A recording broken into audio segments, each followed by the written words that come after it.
Hello guys, I'm here for my review of the 1995 Starrcade.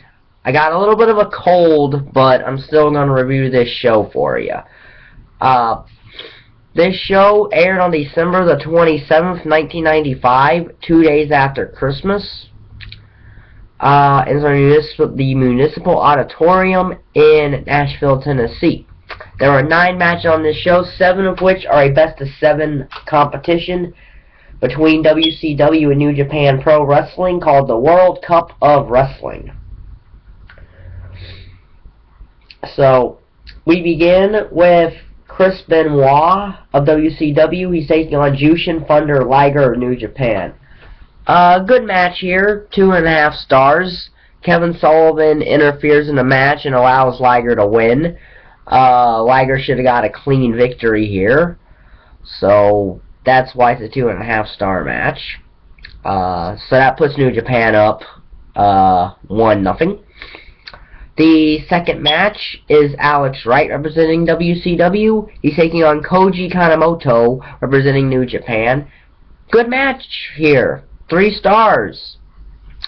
Kanemoto wins after a series of pinfalls get reversed. Or no. I don't really remember what the finish was right now, because I watched this a couple days ago and the cold's clouding my head. But Kanemoto wins. He catches Wright with a, I think it's a German suplexer.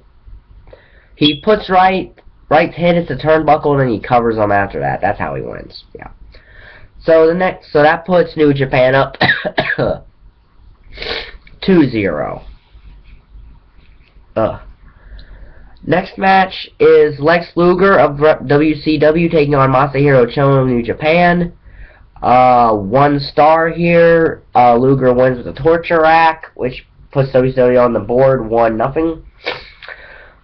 Our 4th match in the World Cup of Wrestling, and the 4th match here is Johnny B. Bad versus Mr. Saito. Half-star match. Saito is disqualified. Bad wins by DQ. When Saito froze him over the top rope, which was still a disqualification at this time. Yeah, it was still a DQ at this time. I don't think WCW didn't write that rule till 96.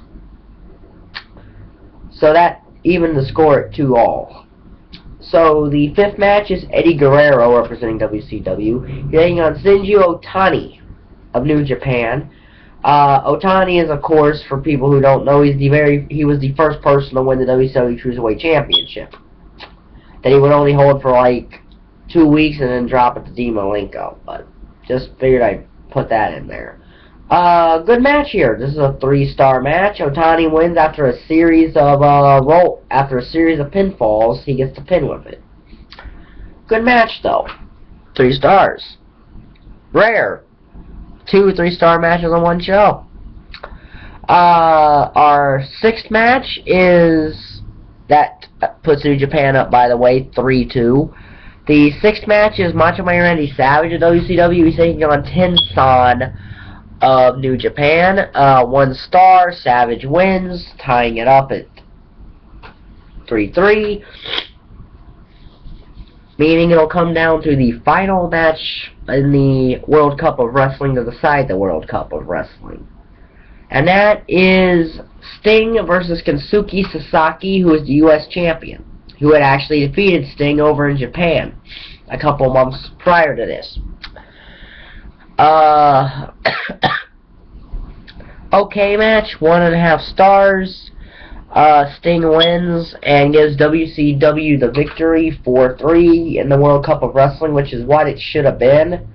Now, WCW could have completely buried New Japan by, you know, not having New Japan win anything, but they had a working relationship with New Japan, so this is the best way to do that, to make both companies look strong in a way.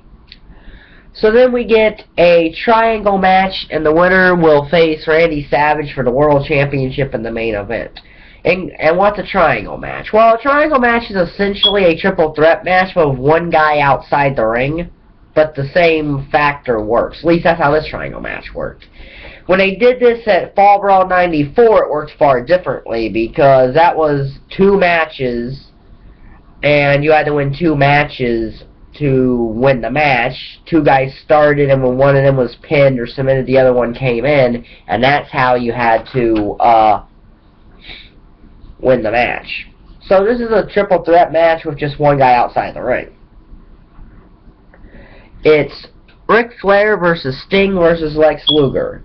3 stars here, so a pay-per-view with 3 3-star matches on it. That is a rarity, isn't it?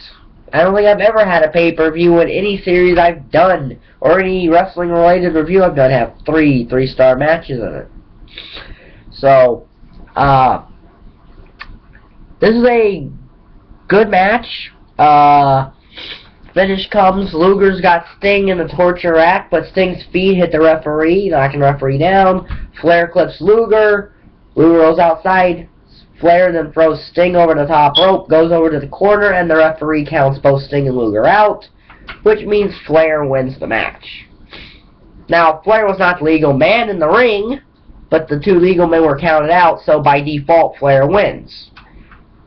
Interesting heel way to win. I could think of WWE did a match like this with Edge when he was wrestling. Edge would have won a match this way if he had a chance. Goes to that whole opportunist thing. In fact, this would have been a great way for Edge to have won a match was a situation like this. But you can do that because it wasn't for a title. So that leads into the WCW World Heavyweight Championship matches. It's Randy Savage versus Ric Flair, which is not as good as their match at WrestleMania 8, which is actually the best match at WrestleMania 8.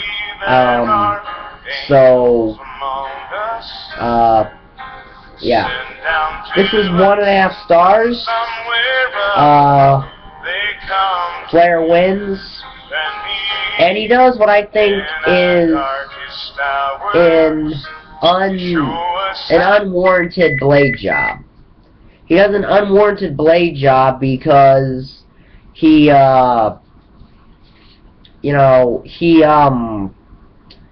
gets hit with Jimmy Hart's megaphone and he blades to that. I don't think that's a warranted blade. But Flair sometimes would do that. I kind of think that Flair's unnecessary blading is what made the WWE do away with the blading, with the blood policy as a whole. Because Flair would do it at some unnecessary times. Even in TNA he did it at unnecessary times. And this is an unnecessary time here. This wasn't a cage match, a street fight, or anything like that. It was a normal match. You got hit with a foreign object. But it shouldn't have been a blade. This was Flair's 12th World Championship.